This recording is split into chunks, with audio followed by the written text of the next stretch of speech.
Let's take China. So I thought I would travel around Europe, pick up information and write a set of 4 or 5 essays. And then when I arrived in Spain and saw the old monuments, the Granada, the Alhambra in Granada, the old Grand Mosque in Cordoba, numerous other things, small and not so small, in other Spanish cities. And you realize the extent of that civilization, which had stayed there for 600-700 years. And I talked to a Spanish friend, and I said, were you taught about this at school? He said, no. He said, throughout the Franco years, the years of the military dictatorship, fascist dictatorship, there was one paragraph in our school books. In 700 and something, the Muslims came. In 1492, we threw them out. So he said to me, 600 years of history encapsulated in one semi-literate paragraph. That was what we learned. So at that point, I decided that, if I sat down and wrote a sort of dry essay, it might not be sufficient. And the monuments had moved me enough.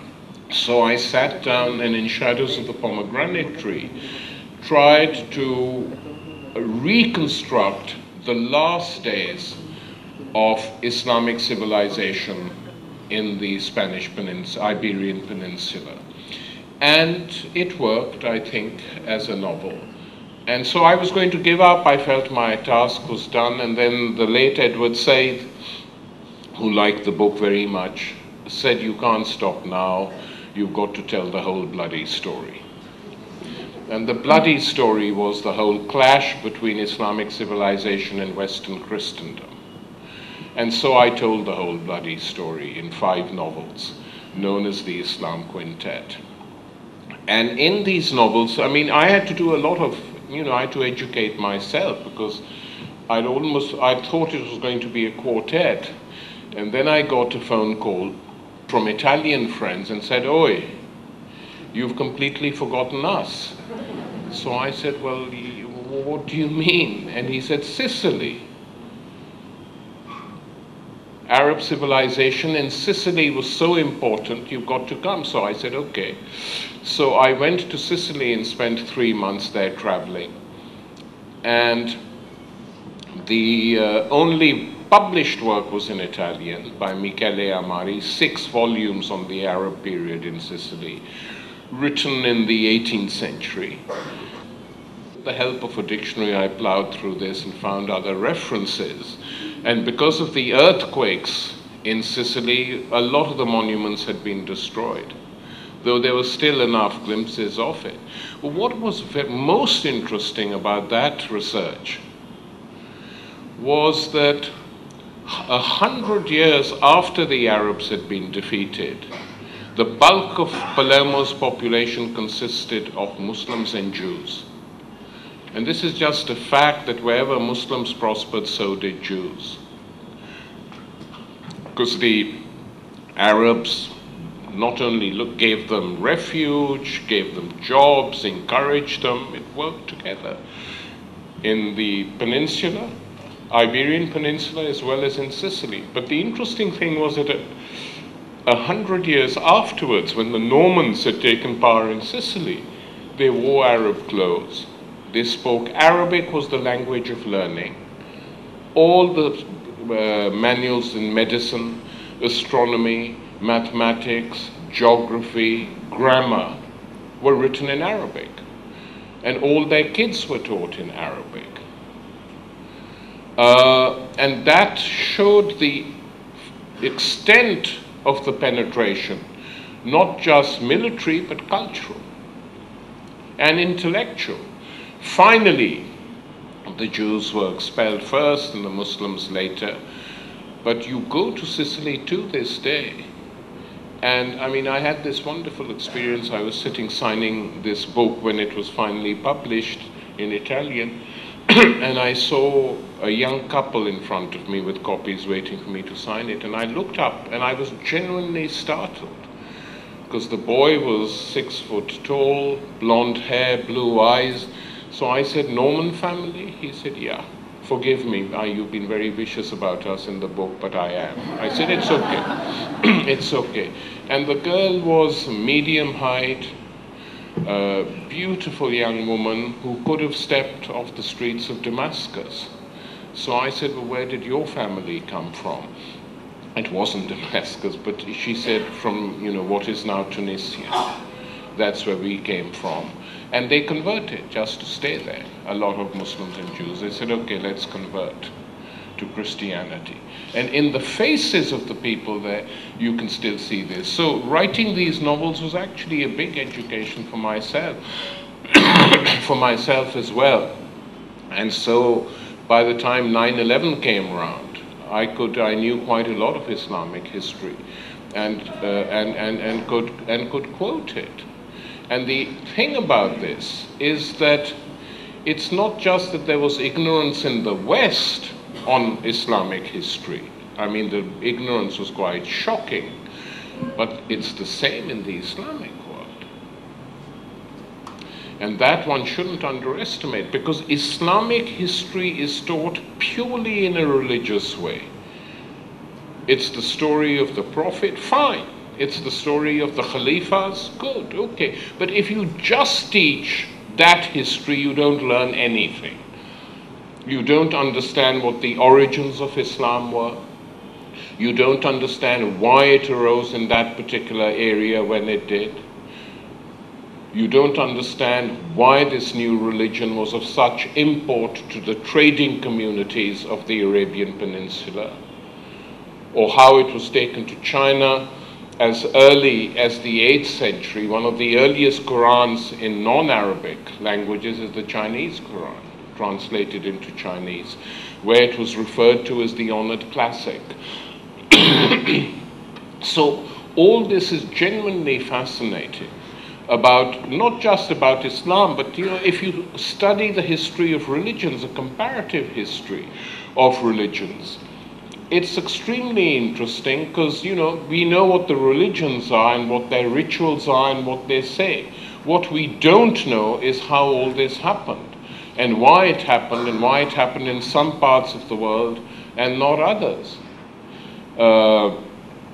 This notion, which is very common, especially in South Asia, that Islam was taken, in famous poem of Iqbal, where he complains to God that you're not looking after the Muslims of the subcontinent as well as you should. What have we done to upset you? Did Muslims not, after all, take the Quran on the points of their swords to the benighted lands of the Zoroastrians, etc.? I mean, if you actually study the history, you find that the scale of the battles was very small, and that Islam took the Persian Empire with barely a fight. Similarly, later on, Byzantine. These were empires in a state of collapse. The Romans were collapsing, the Eastern Empire would soon be collapsing, and the Persian Empire was in a state of advanced crisis. And there were other signs to it. Most of the conversions were voluntary. And in Iran, what we now call Iran, though they were voluntary, and we have accounts of this in the old chronicles, that Persians who were part of Zoroastrianism, where a horrific caste system prevailed, like in India, but horrific, that when they saw Muslim generals and soldiers sitting around in a circle, breaking bread together and dipping their bread in the same dish to eat, they were stunned. Because they saw that there was no caste in this, that within the hierarchy, there was no hierarchy when it came to simple things of life.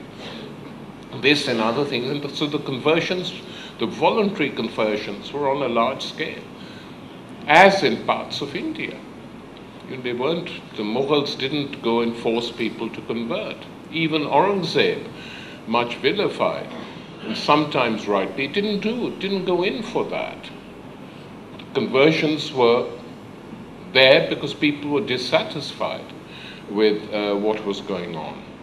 So this is, in my fictions, these are the things I brought up, and often I get more hostility from fundamentalists in the Muslim world than from, in the West, where people can argue with you, but the fundamentalists get very unpleasant and say this is not Muslim history. So we then have arguments, but I have had these arguments, especially in places like Turkey over the years, where they were quite strong. And the other thing, of course, which is unmentionable for them, for the fundamentalists, is any serious discussion of sexuality. That they can't handle. And the women in my novels are very strong, because that's how I know women as I was growing up in Pakistan. I mean, in my own family, my 5 aunts were absolutely formidable compared to my 5 uncles who were total wimps. And it's true in many parts of the Muslim world, especially where women are denied rights as well. It makes them more powerful in the home, and many of them write quite powerful poetry and novels, etc. That has happened in India, and it's happened in the Arab world itself, and it happened in Andalusia in the 10th, in the 9th, 10th, and 11th centuries, that some of the literature produced by women was quite astonishing, on a very high level, very challenging. So this people don't like to hear these days. And what that indicates is that Islam actually has declined and atrophied the way it's going. Simply, completely mono-minded, not able to see anything. I remember in 1953, when there were riots in Pakistan against the Ahmadiyya community, who were regarded as heretics. The army came in for 24-hour curfew and sent the bearded people packing. And that was that. But there was a huge investigation conducted by 2 very powerful judges of the Pakistan Supreme Court, Munir and Kiani. They called all the clerics before them in Lahore. And in the report, Justice Kiani writes, according to cleric from this faction, cleric from the second faction is not a Muslim, because they have very strict laws. And they said, after listening to these enlightened gentlemen for 6 hours, we realized that we, 2 senior judges of the Pakistan Supreme Court, could not possibly be Muslims, because none of them agreed with each other as to what constituted a Muslim. And this vociferousness within Islam has been there right from the beginning. On one level, it's quite positive, actually, because it prevents any one group from exercising power, except recently, when oil money has made the Wahhabi current, which is a minority within Saudi Arabia, by the way, very dominant in countries like Pakistan and Bangladesh and Indonesia and others.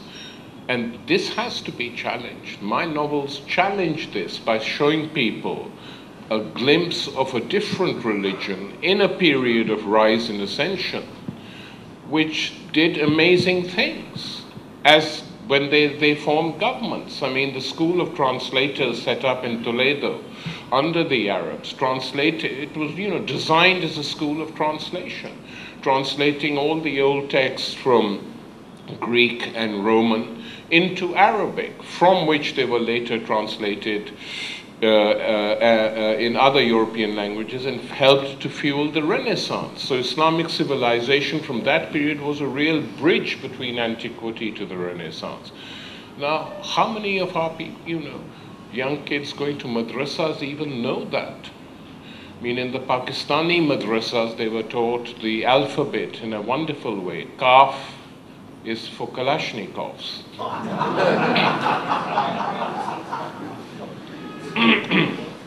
And other such monstrosities. So history and fiction for me have always been closely related. I loved historical fiction when I was a young boy.